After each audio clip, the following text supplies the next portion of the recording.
Thank you for tuning in to another episode of The Music Game with your host, Lyndachica, where we discuss all things music. So whether it's dance music to dance hall to soca to rap music, we got all genres covered. So welcome to my podcast, and it's time for some fun, yo. Okay.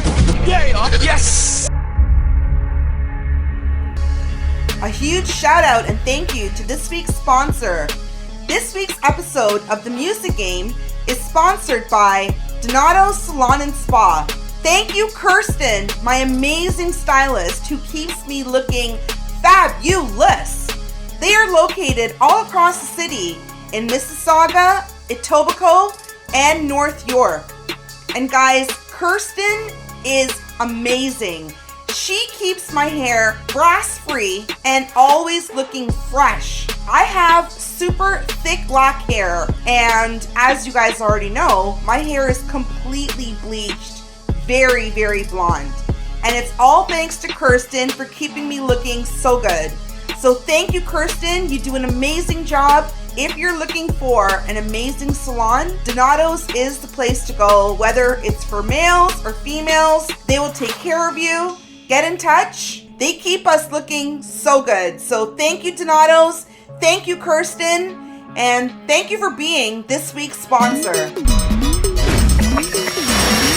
My girl want me settle down, but I don't want to give up my crown. So one thing I want to make valid, I want one more girl before I'm married. My girl want me settle down, but I don't want to give up my crown. So one thing I want to make valid, I want one more girl before I'm married.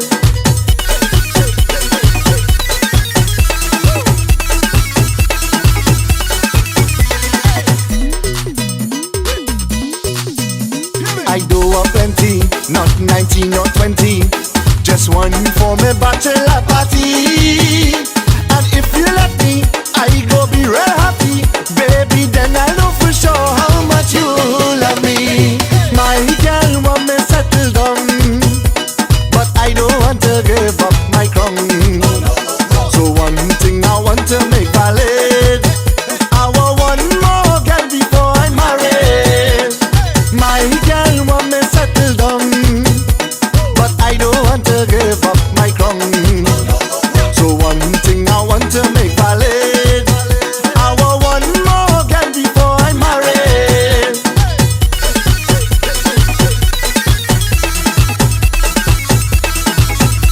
Ranjeev and Maha. Look, I stopped the cheating, that I not repeating. We had too much fights in the past, so now I asking, and I promising that the next girl I go with go be the last. My girl want me settle down, but I don't want to give up my crown. So one thing I want to make valid, I want one more girl before I'm married. My girl want me settle down, but I don't want to give up my crown. So one thing I want to make valid, I want one more girl before I'm married.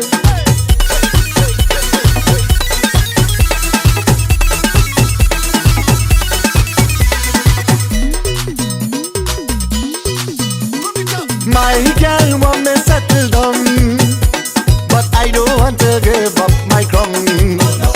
So one thing I want to make valid, I want one more girl before I'm married.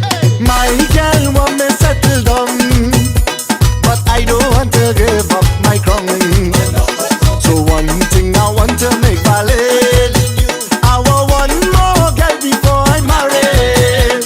What's up, y'all? It's your girl, Lyndachica, coming at you live and direct from the 6. On today's show, I'll be featuring an upcoming Chutney and Bollywood artist. straight out of New York, y'all. I am pleased to welcome Ranjeev, Ramdeen, everyone. Hey, Linda, how's it going? Hello, sir. And Ranjeev, I'd first off like to say thank you for being a guest on my show. And today we're going to be talking a bit about your experience in the music industry and learning more about your music and your career so far. So welcome. Thank you. I appreciate it. Thank you for having me. I feel honored. This is actually my first podcast ever. Okay. If you ask me how to spell podcast, I probably can't even spell it. But it's cool. It's cool. It seems like this year is a lot of new experiences for me with all the craziness that's happening. So definitely, it's been a lot of new experiences for all of us. Yeah, I never in my life thought I'd be waiting for an hour and a half to pick up a bottle of wine. So I'm gonna keep it real with y'all. It's been a very interesting year, but I mean, hey, at the end of the day, if it doesn't kill you, what does it do? Toughens you up, makes you stronger. So at least we're coming out alive, safe so far, thanks to God. So definitely. All right, let's jump right in. Ranjeev, tell us, how did you get into the music industry? So it goes way back to when I was obviously a wee kid. I am the son of a very prominent singer from Trinidad. My mom is Esther John Ramdeen. She has always been a part of music. She started singing when she was a teenager herself. Her first performance was on a desk in her school, in her secondary school. So as she got married and she moved along with her life, she saw that we were very attracted to music as well. Okay. So she started grooming us. And when I say us, myself, my brother, and my sister, my older sister. Okay. So she brought us little instruments, and then she would take us to church with her. And then I'm actually a drummer. Okay. Cool. Original drummer. Okay. Yes. Yep. And then when I was about 10 or 11, I entered a competition in Trinidad called Children of Mastana Bahar. Okay. Which featured the youths of Trinidad who's coming up in music. So I made it to the final round. I didn't win, but I placed sixth in the final round, and it was a great experience. And that's kind of where it all really started. So it's in my blood. It's in my DNA. Okay. And then the rest just kind of moves on pretty slowly from there until maybe 2007. Okay. Because you come from a musical family background, aside from, with your family inspiring you, anything else inspired you to want to get into music? I don't think so. I mean, at that age, inspiration was something that I probably didn't know what the feeling was. Okay. And it was more like a natural attraction. Okay. More than an inspiration or having somebody inspire me. But my inspiration was my mom, of course. Right. I noticed that you do chutney music and Bollywood style music. Can you tell us a bit more about your music? So really and truly, my forte is Bollywood music. Okay. I got into chutney music because I saw where the industry was really, and the people that listen really lean towards artists that sing chutney music. Right. They more gravitate to them. So I decided to dabble into chutney in 2010 when a brother from the Six, Ganesh, Dolly Boy Budu. Big up, Dolly Boy. Yes, he's a good friend of mine as well. Yep. He wrote my first chutney ever called Pass My Glass. Okay, cool. Yeah, so he was the writer of that song. It was produced by Big Rich in Trinidad. Yep. And it all started right there. Pass my glass, pass my rum. Now, how did you actually learn how to write music, sing Bollywood? I mean, that's Hindi. Right, correct. How did you learn all that? So I guess being an artist and an artiste, both, because it's a big people tend to confuse the both. You definitely need to explain that to me because I am out of the loop of this artiste business. I don't understand that at all. An artiste, and for me, this is my explanation. So an artiste is someone who performs, who entertains. Okay. And an artist is somebody who does an art form, right? So, So we are a little bit of both. Okay. We are a little bit of both. But for me, an artist is one like somebody who draws, somebody who writes music, somebody who creates music. They're all art. Okay. and artiste is the actual person performing that. So we are a little bit of both. You understand what I'm saying? This is my take on it, right? So because people have it confused. People say, "Oh, next artist coming up." So yes, it is the next artist, but at that point in that situation, he's an artiste. Is this only a Trini thing? No, I don't think so. I think it's across the board. I think it is across the board.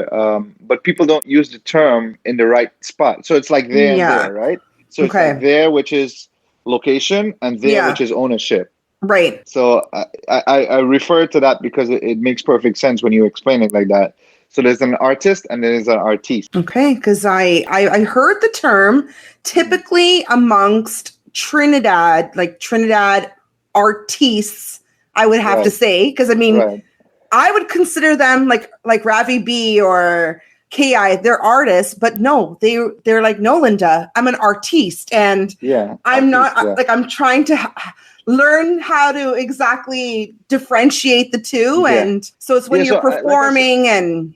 Right. So it's, as a performer, you're an artiste. Okay. As a creator of something of the arts, it's an artist. Okay. Interesting. Yeah. Well, guys, we learned something very new today. Yeah. They are not artists. They're artists. Again, I may be wrong. I may be wrong in my explanation of it, but this is the way I understand it, and this is the way that I feel like it's the right way. Okay, because both of these guys have interviews coming up, and this is a question that we need some answers about. So right, definitely. I've noticed you've released quite a bit of music so far from One More Gal, and I hope I do not butcher this. Tanama. Tanana. Thank you. That was it. I had a feeling I would not pronounce it correctly. Right. So even though I'm Guyanese, but I hear you. And Mary Ma. Mary Ma. So Mary Ma is a song I did for Mother's Day a few years back. Okay. Tanana was a collaboration I did with KI. One More Girl was my solo Chutney song for 2019. I've since then released a couple songs. I have one for 2020, which is called Love the Life. Okay, I haven't heard this one yet. Which is the newest one. I have a Bollywood release, which is actually the newest one. I have two Bollywood releases, one solo and one collab with my brother Anil Mr. Dunia. Yeah, so I have maybe like 3 or 4 after One More Girl. So yeah. Okay, perfect. I got to check out your latest one too. Now, what do you think is your best track so far, and why? Really and truly, I thought about this the other day. I'm not even viewing the questions that you sent to me, but I thought about this the other day, and really and truly, my most favorite track so far to date is really the song I have called Ranga Rasiya. Okay. It's a Bollywood remake, but it's very up-tempo, it's very spunky, and it has a really good vibe to it. And I enjoy singing it. People enjoy it. I have people in Brampton that play this religiously at their party. I believe that. Trust me when I say that. I believe that. Yeah. And it's one of the songs, like, just, it can't get old. No matter how much I listen to it, it just doesn't get old for me, or them, or a lot of people that I know. I had a dance group here in New York, Zaman and his crew, that just remade, did a dance choreography to the song, and just kind of revived it all over again. So yeah, and the song is like 3 years old. You know, it's very possible that I actually seen you perform that song, I want to say last summer when you were here for a Chutney show. It was a picnic in Brampton, Terry Gajraj. It was a big thing. Okay, and because if it's one of the ones that you typically perform.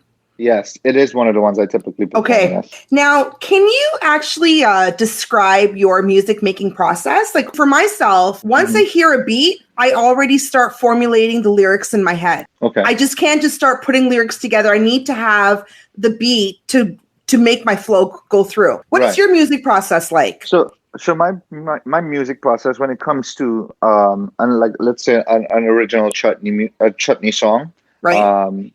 We're not talking about cover here because that's pretty much 90% done for you, right? You just have to kind of put your own swing to it.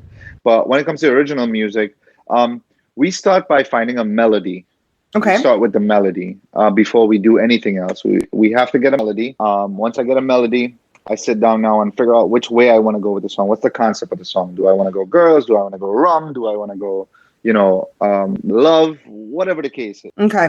And then we start writing from there.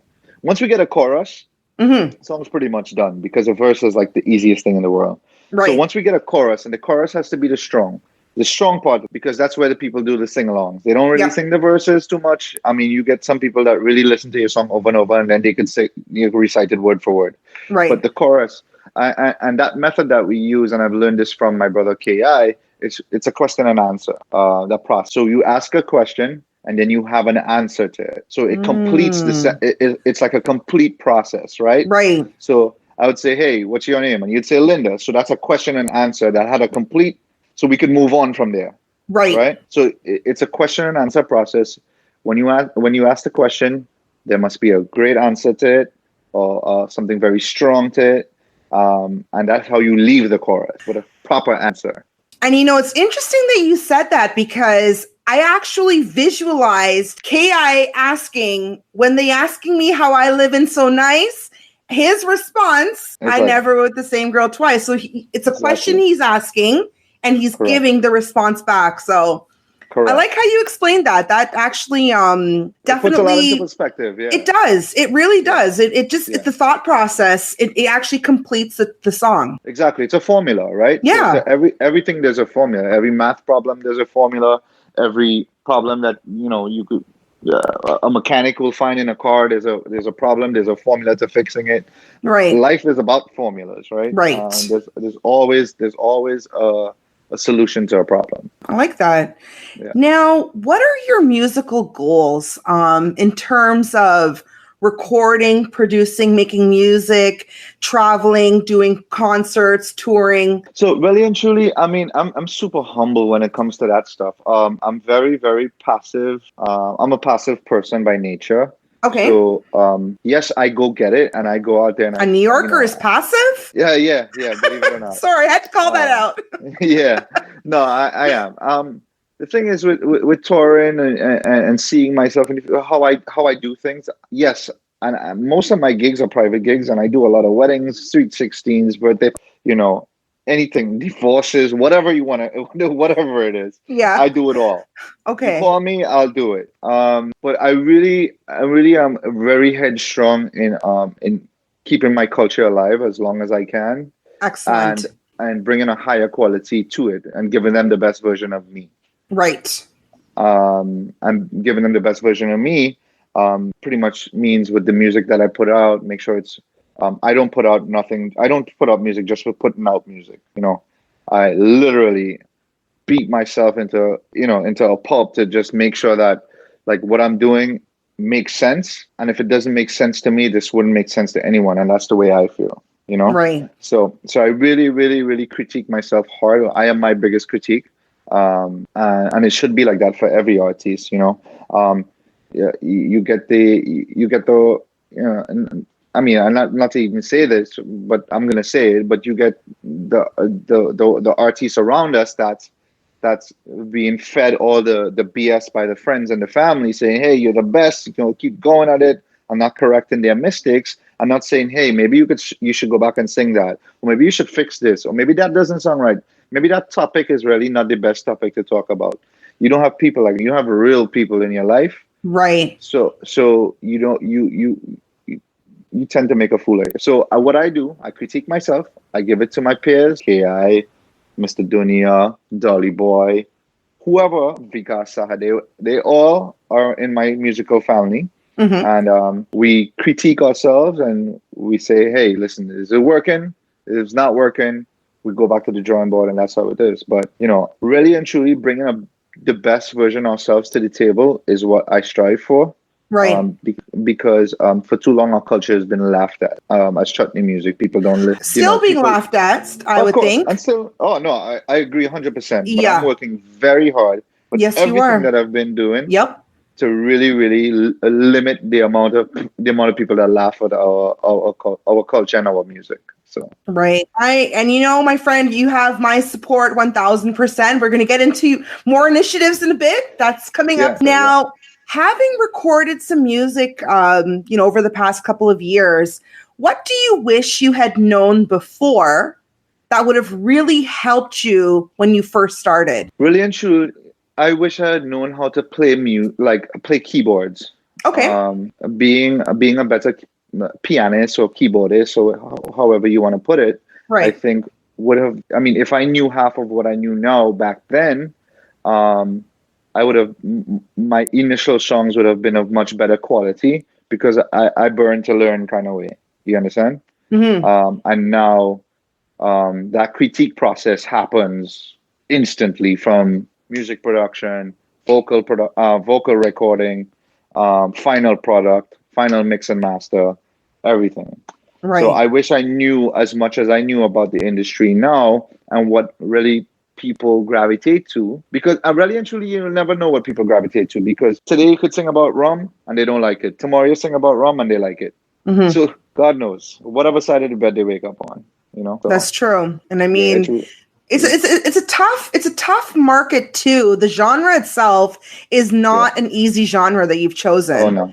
I mean, it pains me to say this, but I'm going to say it as is. It kills me that it's still a category that's categorized with soca music when both genres are, in my opinion, completely different. Chutney and soca. Yeah, of course. But the reason why they say chutney soca is because of the elements of the music, not because of the lyrics or anything like that. It's because the elements of bringing soca and bringing East and West together, put it that way. So it's bringing the African music and the Indian music together jointly, and creating a sound which is created by Iras Shorty, which is the original Chutney soca song ever, which was called Om Shanti. Oh, okay. Take a look at it. Look it up. Yeah. Okay. It's very educational. So Iras Shorty, he was the first one that ever sang a Chutney soca, and his mission was to fuse the two ethnic groups, Indian and blacks. Okay. So he created the first chutney soca. And again, the reason why they call it chutney soca, so there is chutney and there is chutney soca. So chutney is more of the East Indian elements, all East Indian elements, and chutney soca is a mix of the East Indian element and the West Indian element. And the West Indian covers, and people get this a lot of, also really confused. West Indian, they hear West Indian, they think they look Indian like me. Right. And that's not what it is. West Indians is because we are from the West Indies. Right. And we have a diverse ethnic group: Chinese, black, white, Spanish. Puerto Ricans are West Indians. I mean, they carry a U.S. passport, but they're also located in the West Indies. You understand what I'm saying? That's right. Okay. Yeah. Bayesians are West Indians, and there's a whole people just don't take the time to educate themselves. So then they tend to say, well, that's not that or that's not this. But education is the key. Absolutely. All right. Now, what is your favorite musical instrument, and what instruments do you play? So I play. My favorite is drums. Okay.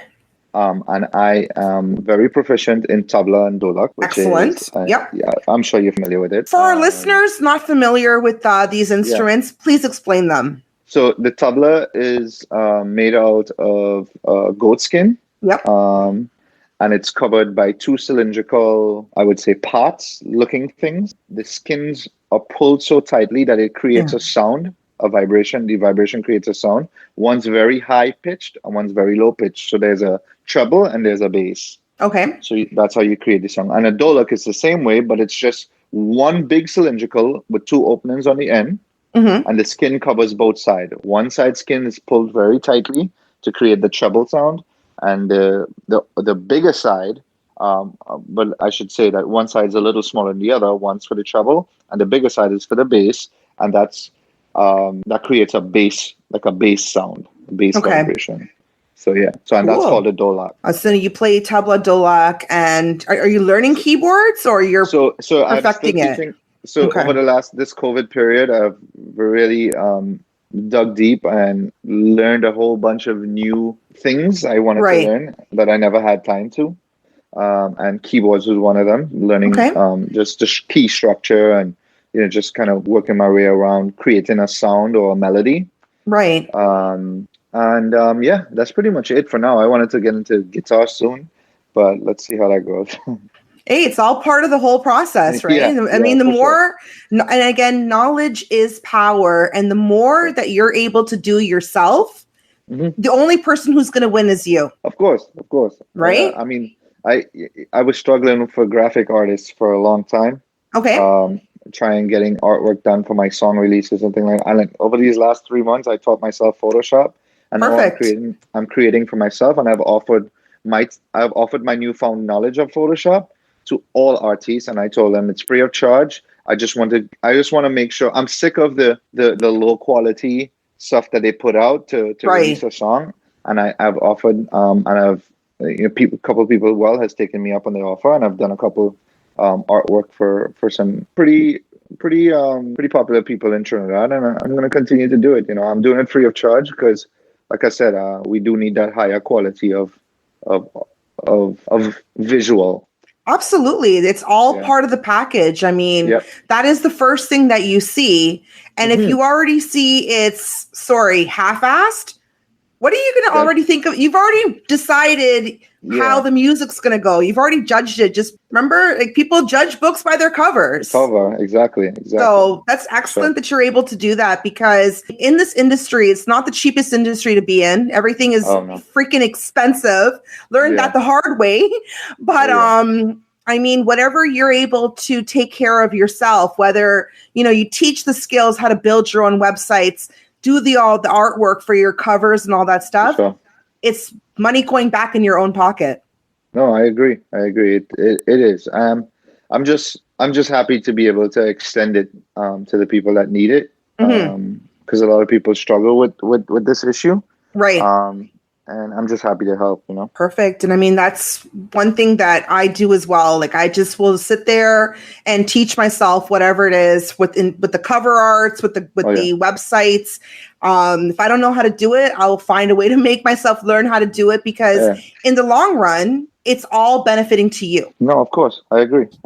Again, I've seen that you've done some work with KI, and you had mentioned your brother and Lyndachica. Who else would you most like to collaborate with? I kind of move with the flow. I mean, collaborations, I'd like to get into some collaborations outside of Trinidad. I'm kind of over the whole Trinidad collaborations. I really want to get into like a Jamaican artist, because I feel like, and I love conscious reggae. So I love reggae, like roots music. Right. That whole, that vibe, that soothing love type of thing. Yeah.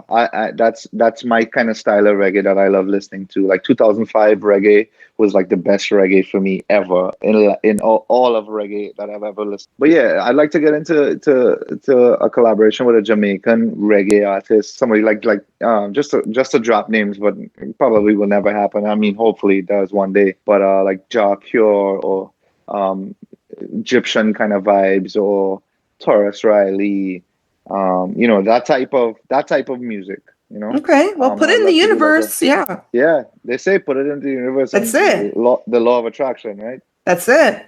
Yeah. Okay. Sure. Cool. Now, I've seen you perform all over North America, here in Toronto, Florida, New York, and you always throw a really good show. It's always hype. Everyone's dancing. Nobody's sitting down. Everyone's always on the floor dancing, and it's always a really good vibe.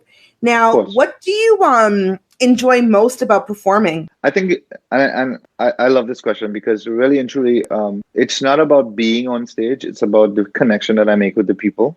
Right.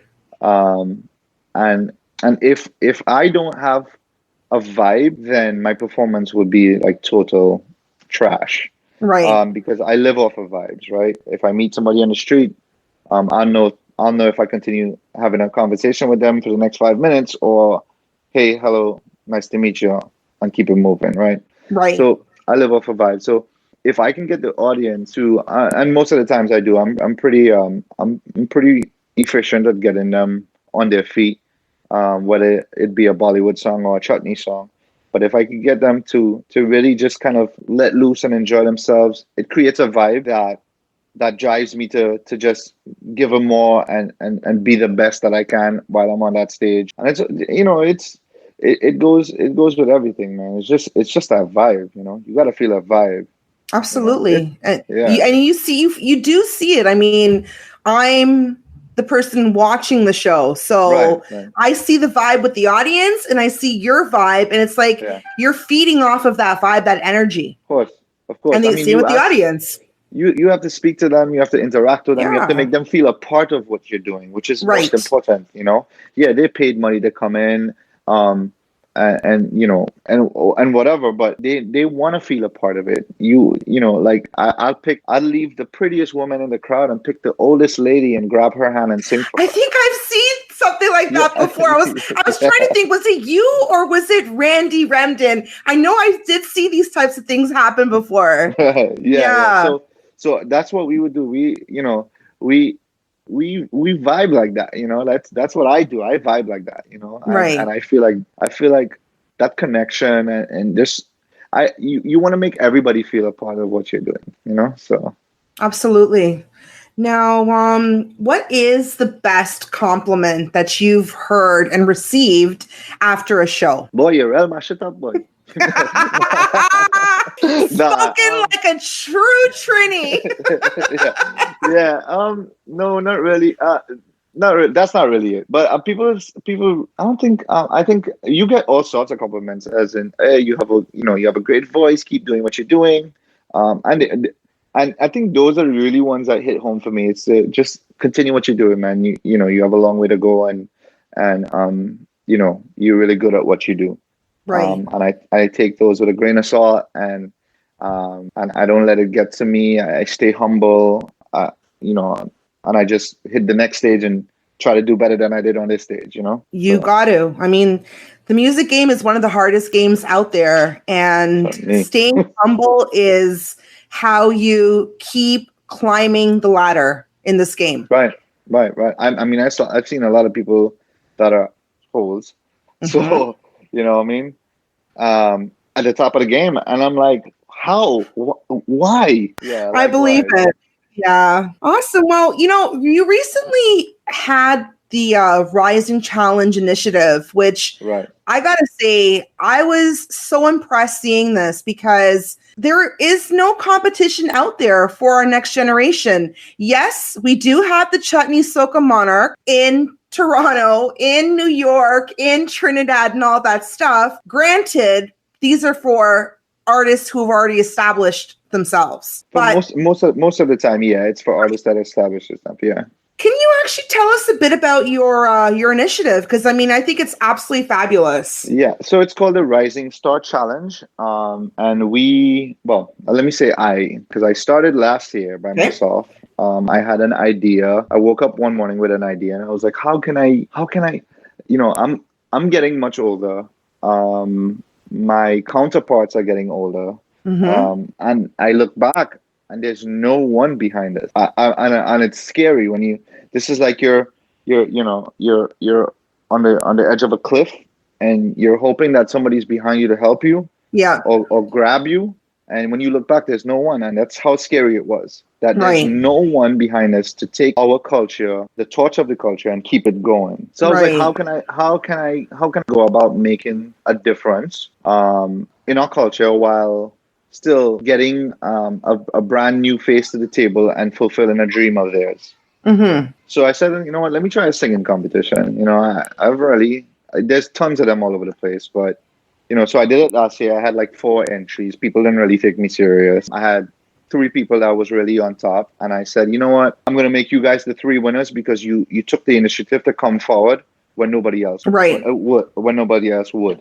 Right. So I made them 3. So I had 3 winners from last year: Tausif Bak, Siraj Prasad, and Sonia Chandani. So there was a Diwali event in New York, and their winning performance, I made them do it on that stage, each night. So it was a 3-night event.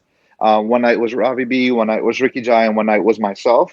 Mm-hmm. That was featured as featured artist, and I had them put one perform on each night. Nice. Each night. So I gave them a trophy. I couldn't really afford, a cash prize or a car or whatever, whatever they want to, people give out these days. But this year I was planning to do it on a grander scale. Okay.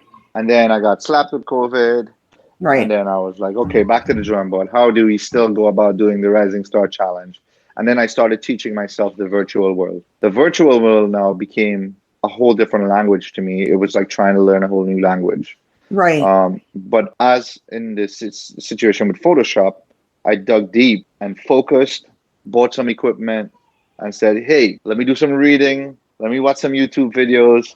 Let me just get down to it and get it done. So I learned the virtual world, and I started doing like trial lives and seeing how it was working with myself. I did a couple of them, and I was like, you know what? Program allows me to do certain things, like bring in a guest to sing or talk or whatever the case is. So you know what? I'm gonna do this Rising Star Challenge, and I'm gonna do a virtual edition, and I'm not gonna let the process die. You know, I'm not gonna let the brand die that I've created. So I put out the application. I created a Google form. I said, hey, these are the criteria. Answer yes or no to these questions. How long have you been singing, and this and that and the other. So people entered the competition that way. I started off with 6 competitors, and in the day, 8 competitors, and the day before the competition, I got 2 more. So I ended up getting 10 altogether. Yes. Never heard any of them sing. Actually, I heard a couple of them sing because I've seen them around the area, but they weren't people out there singing, right? They weren't like recognized artists. So we started off week 1 with 5. We narrowed it down to 2. We had a winner and a wild card winner. Based on the audience vote. Then we went to the second week, which was another 5. We had a wild card winner and somebody who was voted in by the judges. So that was down to 4. But on the first week, it ended up where that the judges decided to put the 2. We had 3 competitors and 1 wild card. So 2 out of the competitors, they decided to push forward. So I ended up with 5 in the semifinal round. And then in the finals, I ended up with 3. With the winner being Sarvesh Shivnath, second place Stephanie Karamchan, and Suraj Ramuta is third. So yeah, I mean, it started as literally a vision, and it blew up into something that was crazy because then we got sponsors jumped on board. People started really recognizing. Our first viewership was at 17K the next day. We had 200 plus shares. To date, I've just looked at the insights yesterday. We've crossed 100,000, where we reached out to 100,000 people. We had 8,000 visit the Rising Star page. Nice. Our last episode was a 9K today, or 91K today with 141 shares. So wow. For literally 28 days old. I believe it. I am beyond content with those numbers. Yeah, they're huge. My fan page, I have a personal, like a music page. Yeah. I've had it for maybe going on almost 10 years. Yeah. And I'm only at 2,000 likes. I observed that as well. Yeah. So I am not I am popular on the outside, but at social media, I really suck at social media. But at the end of the day, first of all, that's freaking huge, and you should be extremely proud of yourself. There's so many West Indian businesses out there, whether they're realtors, whether they're restaurateurs, whether they're the clubs. People like being part of really good initiatives, especially when it's empowering our next generation. Yeah, and that's the exact feedback we got from the people that sponsored us. Yep. They were really about just the next generation. We love what you're doing for the youth. We have never seen anything like this. Would like to be a part of it. How can we be a part of it? Right. So yeah. So I mean, it really was satisfying just listening to them see our vision. Yes. And believe in it. Absolutely. Now, on the negative side of things, which I don't want to harp on too much, I was very disheartened seeing you did get a bit of backlash.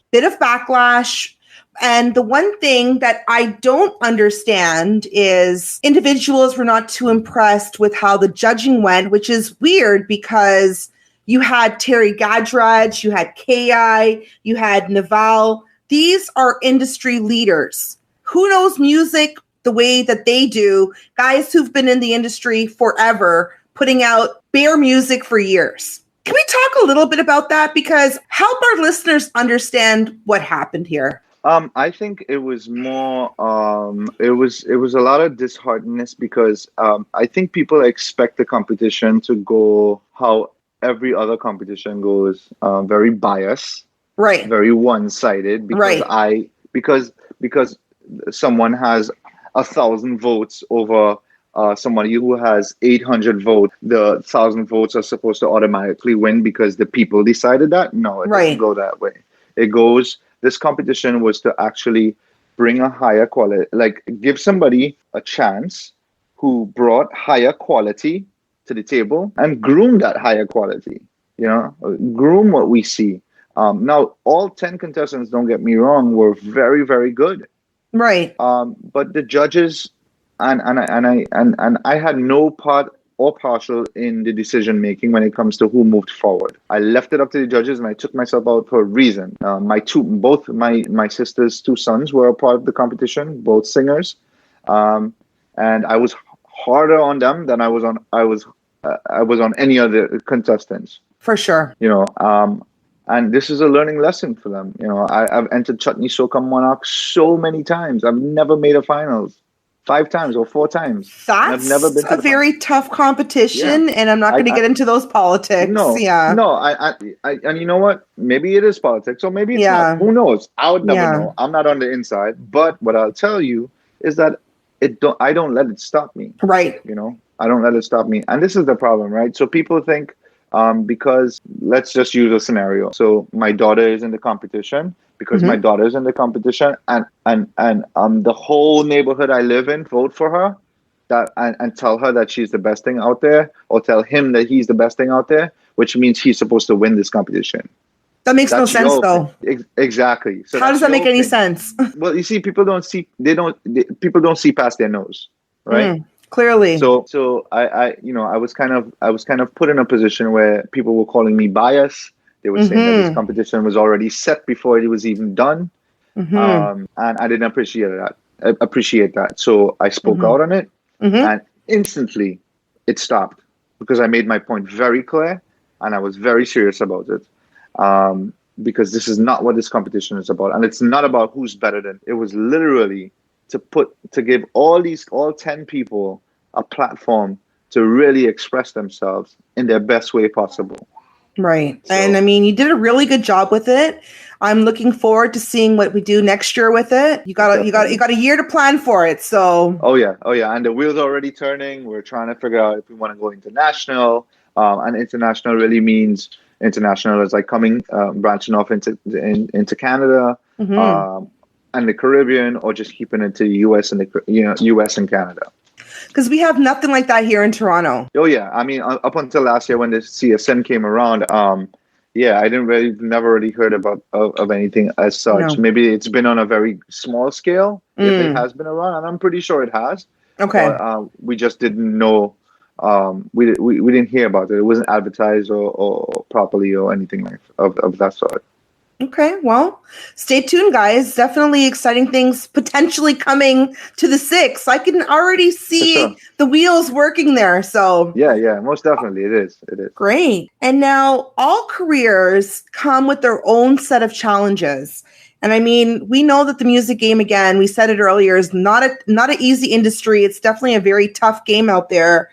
What are the common struggles artists typically face? On a general level or my level? Your level. So on my level, the struggles I face is balancing my personal life, because I am married with kids, with the touring and the moving around, and always have like a band rehearsal or have a photo shoot, or always stuck behind the computer in the studio, trying to create something, trying to put down final vocals, trying to create my flyers. So for me, that's my struggle. Right. A little bit on the financial end too, because obviously we fund our own projects. Not every project that we have is funded by a sponsor, or we don't have a sugar mama out there or a sugar daddy out there, whatever you want to call it, for the females. But yeah, we fund these things ourselves, and finding that balance is usually the struggle that we all face. I face most of the time. But for me, mostly it's finding the personal balance between my personal life and my musical career, which which holds a lot of weight in my life. So. Okay. Yeah, definitely. I mean, that's definitely very tough when you have so much on the go as it is. And then you're mixing in side projects here, collaborating with another person over here, just all these different things in the mix and finding that balance. Yeah, most definitely. I mean, it is. And I mean, not to mention, we didn't even talk about my professional career. I am a professional as well. I have a job. I have 9 to 5 that I work at. So right. I have to balance that as well. So the touring, that kind of really puts a strain on how much time off I take. Like I've literally, because of COVID, finally gained a week of vacation because I've used it over the last few years, just taking one day here, taking one day there, taking a Friday or taking a Monday to fly out, So it really, really, I've never been on a week-long family vacation because of this. Because of all the traveling you do for the events. Yeah. Exactly. So I'm looking forward to actually using my vacation for a vacation and not music. And I mean, with our events, they are every weekend in every city across North America. We're not even talking about outside North America. Oh yeah. We're not even talking about that. Yeah, my trips to the Caribbean, it's usually one during Chutney Soca season when I go to Chutney Soca Monarch, or a couple times throughout the year when I go to record, and I usually just go down to Trinidad and record my vocals there because I'm in the studio, I'm in the vibe. I can produce better. Okay. Apart from those challenges, right now we are dealing with probably the biggest challenge of our entire lives. COVID. Correct. It has definitely caused a lot of havoc on the entire entertainment industry as a whole, from the musicians, from the concert venues, just the fact that we can't even travel yet. How has it affected you directly? Touch that stage because I was really, really just jet lagged from flying and going and moving. I was the weekend that we shut down here, I was actually supposed to be in Toronto. Oh, wow. And I on the Friday, 2 hours before my March Madness. Yes, 2 hours before my flight, I called up the promoter and I said, I can't leave my family without knowing what happens tomorrow. So unfortunately, no fault of yours, I can't come, bro. Sorry. But it just happened so suddenly. Yeah, I was tired of flying. I was tired of going, and then it's not really the easiest on a relationship either, Right. So. It's definitely very taxing and everything. Okay, well, shout out to MC Drew for always putting on a really good March Madness show every year. So it's always a good show. Guys on. Really big nice up. Guys to work with. Yes. I hope they're really not that upset with me. I know they're really not upset with me, but I even if they are, I hope that they'll consider me for next year, and we do something big for next year. I'm pretty sure the show still went on. Of course. Yeah. I'm pretty sure that show still went on. And that was the last event here in Toronto. Yeah, it was. Yeah. It was. I mean, it wasn't the best attended, but it went on, Right. And you can't blame they did hardcore advertising, and they did it all. They did the full work. So I commend them. They really worked hard on getting the show and putting it together. Just unfortunate with COVID, Absolutely. It was a scare, and people just got shook. We're still shook because this is the first half. We haven't, even encountered cold and flu season yet. We're only in the first wave, so we're still shook. Yeah. Is there anything in the industry that really rubs you the wrong way? I mean, I could say quite a few things that that I'm not going to say because I'm the person interviewing. But if there's anything in the industry that really does rub you the wrong way that you could change, what would that be? First of all, I would change the lack of quality assurance, meaning that everybody that goes to a studio is not a singer. Everyone that decides to record a song is not a singer. Everybody who wakes up one day and says, hey, I'm writing a song and I'm going to record it is not a singer. Right. And unfortunately, there's no differentiation when they walk up to a studio with the money in their hand, because at that time it now becomes dollar signs, and that is money over talent, right? Of course. No one's going to say no. Exactly. Money talks. Yeah. But unfortunately, that's hurting us. Yeah. Because I can't walk into Def Jam Records and say, hey, record me a Chutney song. Look, I have $1 million. They're gonna laugh at me because it hurts their brand. Right.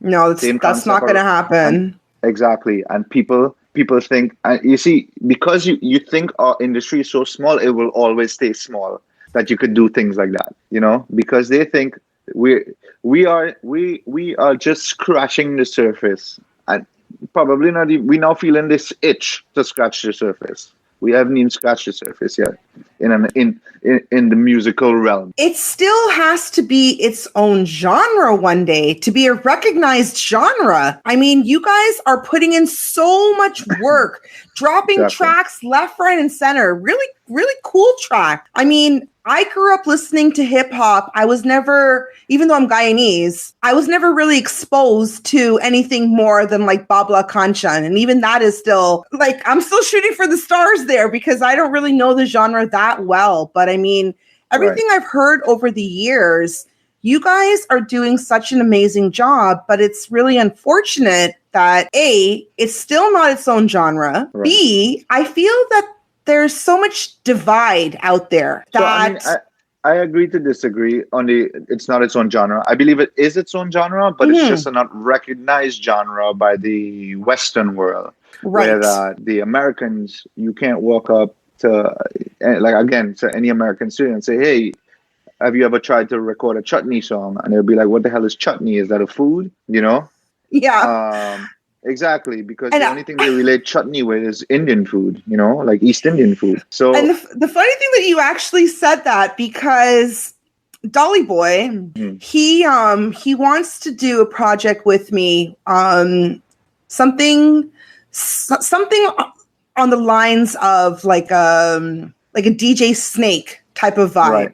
Gotcha. And a little bit mixing a little bit of Chutney, but it's a lot of hip hop, a lot of dance, just creating our own genre. Right. And I said, well, my producers are both hip hop producers. One's from California, one's from Vancouver, and they're white. So I kind of ran the idea to them, and they kind of laughed at me. They didn't understand what I was even really talking about. They're like, Linda, I don't really understand. Is there like, how can you describe it? And it's not something that they typically even do. Right. Exactly. So if you told them about Bollywood music, they would know right off the top what Bollywood music is, because it's created a root in the musical world. Yep. Where Bollywood has even crossed over into hip hop and pop and R&B and everything. They include the elements of tabla. Missy Elliott was one of the first rappers to do that. Was the Jay-Z tabla and Beware of the Dogs. Yeah. So those, you gotta understand. We gotta creep before we walk, and unfortunately, we're trying to run before we even walk, before we even creep. So they're not building that platform.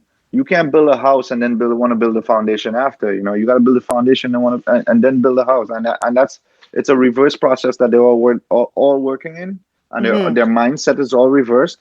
Unfortunately, you can't. Sometimes you just can't teach old dogs new tricks, right? So it's the infrastructure that needs to be looked at, to be worked on first.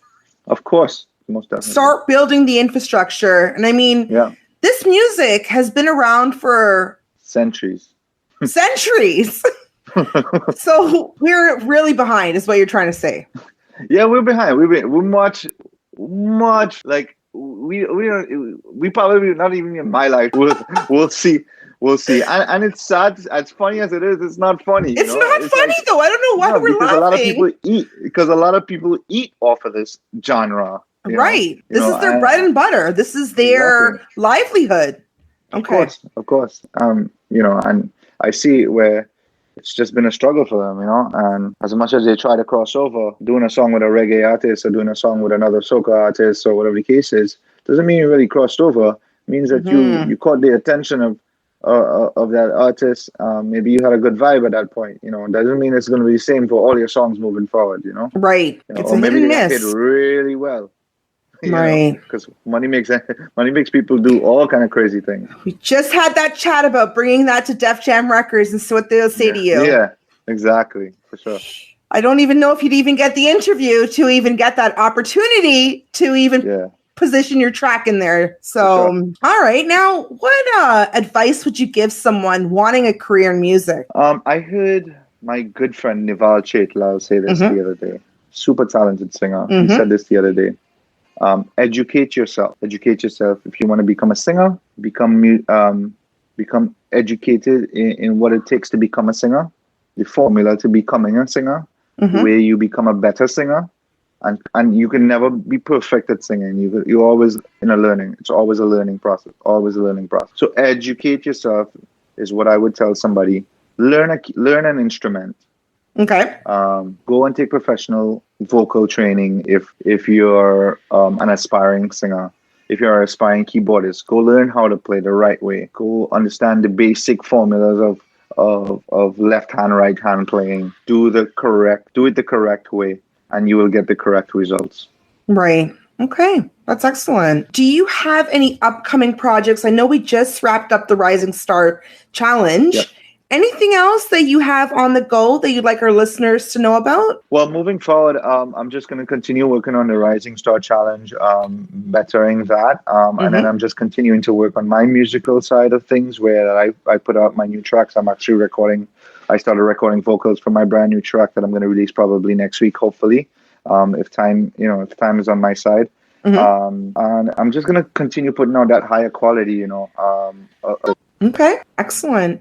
Now, you do have a pretty good social media presence. I did see you on YouTube, Facebook, Instagram. Any other social platforms you want our listeners to know about where they can connect with you? I mean, currently it's really Instagram, Facebook, YouTube. You could find me all there on Ranjeev Ramdeen. Okay. Instagram is Ranjeev_Ram. I don't have Twitch and Switch and all this other craziness that they got out here.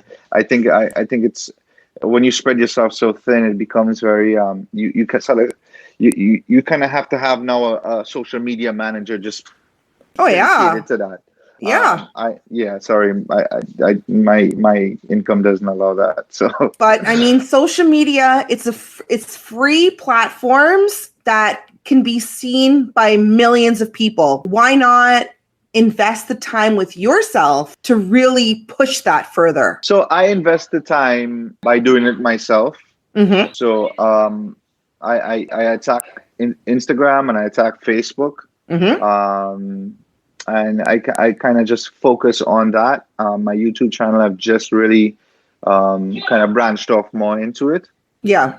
And I'm now starting to build my repertoire on YouTube a little more. So yes, because YouTube is a really good tool. And I mean, after a certain amount of views, certain amount of followers and time, they start paying you. Yeah, I mean, and who doesn't like extra income? Who doesn't want free money for literally doing nothing but posting things here and there? Okay. Yeah, definitely. Awesome. So Ranjeev, tell us, what is next for you? I have so many goals and so many things I want to do, but time is just not my friend. So really and truly, I'm just going to continue focusing, like again, I said, on the Rising Star. I think I really have, and a lot of people have said it to me, a gold mine on my hand. Okay. I'm going to continue focusing on that, building that brand and building my musical presence and repertoire as well. Continuing to do my tracks and just really give the best version of myself. And I can't stress that enough. Continuing to just give the best version of myself. Perfect. Now, as we conclude our interview today, do you have a message for your fans? Because I'm sure you got a ton of fans listening out there. Well, really and truly, the word fans, I hate using it. I don't know why. I'm so They're bad your supporters, though. They're the ones but you know what excited to hear your new music, excited about your Rising Stars initiative. They're your supporters. I know, but you know what? We don't use the word fans anymore. We use the word friends, because I feel like wow, okay, we are friends. We are. I just something about that word fans, man. But it is what it is. But to all my friends who are listening, to everybody who supports my music and always just give me a share or give me a like, I really do appreciate you all. You've made me into to the artist that I am today, with your support, your love, and continue just supporting the youths to come. Continue to really believe in your culture and that it's strong. And don't give up hope. Be safe and just be well and take care of your families, take care of your kids and everything that that you're in charge of or you're responsible for. So we appreciate, I appreciate all the love and support that I get. So, well, thank you. I mean, that was definitely very insightful. And what you've been doing for the West Indian community, I completely admire that, because thank you. There is not, from what I've seen, and I'm observing North America, as I've never traveled outside of North America before. From here to Florida and back, I don't see a lot of initiatives like this. So it's really nice when someone takes the time to do things that is empowering our next generation. For sure. Because again, they are our future. Of course. And if we don't get a handle on it now, it'll be all lost. Well, that's exactly it. Yeah. If we don't get a handle on it, it'll be all lost. And then, all that our forefathers and our parents and our grandparents and everyone before us, all the work that they put in, it'll be just, for nothing. Well, and that's the thing. I mean, I do hip hop because it's what I know. It's what I'm comfortable. It's what I had trouble pronouncing your track name, and I know that I have a ton more interviews that I'm going to have trouble pronouncing some people's actual names, but I'm trying my best because, I mean, I'm Guyanese. Right. I'm very well known in the West Indian community. I said, I want to, same thing with you, empower our next generation who want to learn music, who want to have ideas, and who are curious about this industry, that they can understand that it's not that far to attain if you truly want it. Right. So exactly. You just have to want it. You have to want it. And I mean, most of my guests are West Indians because I believe we have such an amazing culture, such a fun culture. Yeah, I mean, nobody can sport like we, no one can dance like we, no one can sing like we. And I mean, if we're all coming together, empowering each other, we're doing something positive. We're doing something right for everyone. Of course. No, I totally agree. It all starts at home. And I always say that, right? It always starts at home. Absolutely. A lot of parents like to shy their kids away from, what are you listening to chutney music for? That thing is stupid. They're only singing about rum and gyal. Yeah.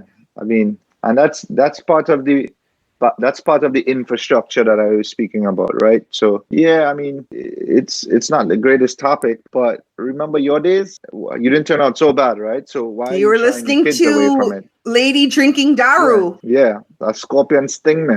Thank you. So I mean, really and truly, what are you protecting them from? You're protecting them from knowing where they came from. And that's wrong, And that's where it sort of stems from. And that's sort of where the issues sort of start from. Because you're already putting in the idea that, why are you supporting this? Yeah. When you should be supporting this is our culture. This is who we are. Well, Ranjeev, that was awesome. And this concludes our segment for today. I would like to thank you very much for being a guest today. And it was awesome getting to know you, learning more about the Rising Star Challenge. And again, keep doing what you're doing. We have so many West Indian businesses out there that love sponsoring. I noticed that you guys had Caribbean Line. Yep. Big up Anita, my homegirl. Yeah. So I had a little chat with her. Gangara Gango. I was really happy to see that because I didn't see too many Canadian businesses sponsoring it. And not going to lie, I was a little disappointed about that. But that's okay. I mean, maybe it wasn't because we were in this city as much. And it wasn't really a competition open to the city, but that's okay. I have a lot of support from Radika's Hot and Spicy. And, Perfect. She was like my brother. Perfect. I stay at his house. I've spent a lot of time with Shiva and his family. So everybody has a different situation, and it's okay. Who can and who can't. It's okay. I didn't ask for anything. I just appreciate the support. Right. So I mean, at least you know that there's a lot of options out there that, maybe next year it can be maybe a bit of a cash reward as well? I mean, incentives are good. Reward, yeah. Well, this year was a cash reward. Was $500 for the winner. Right. So there was an incentive. Hence the reason why I probably got this many more to come out. But that shouldn't be the reason, you know. That shouldn't be the reason. But I know it is what it is. It helps. It helps.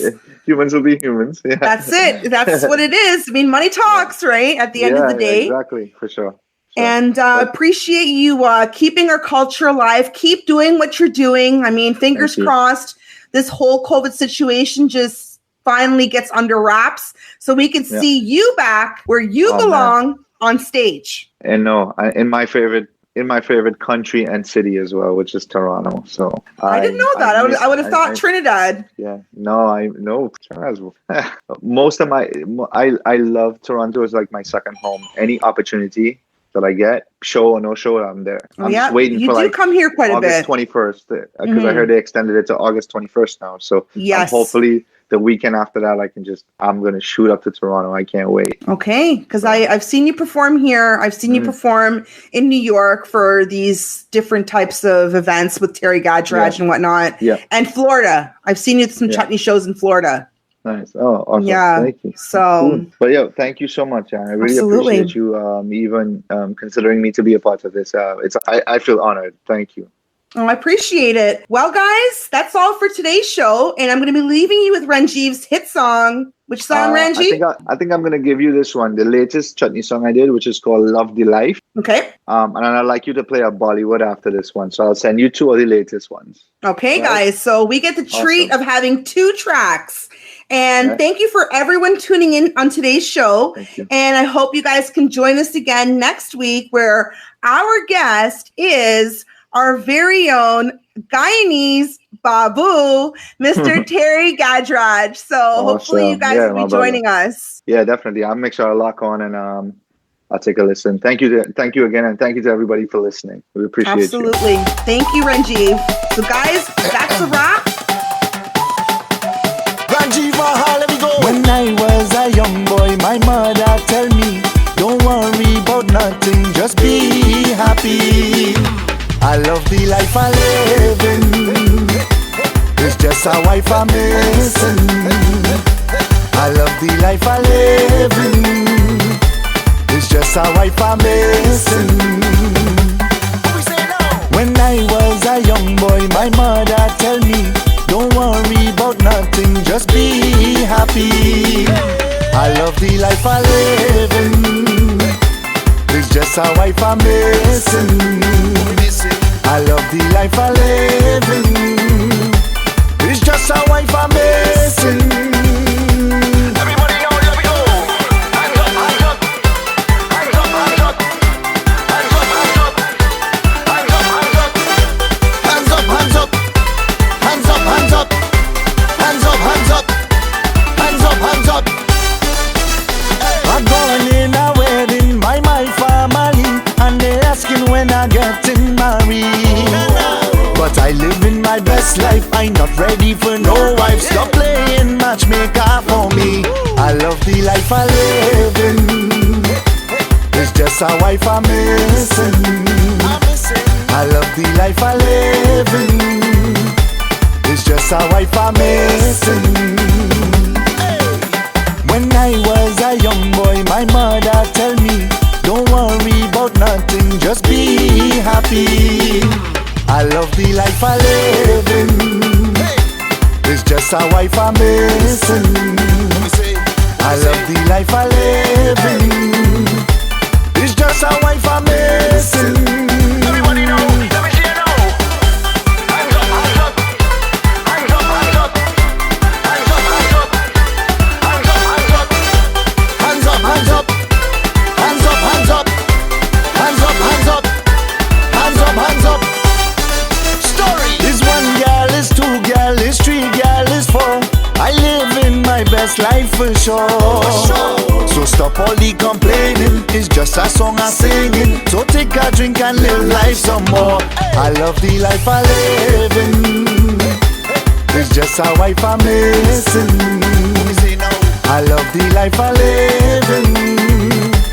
It's just just a wife I'm missing. When I was a young boy, my mother tell me, don't worry about nothing, just be happy. I love the life I living. It's just a wife I'm missing. I love the life I living. It's just a wife I'm missing.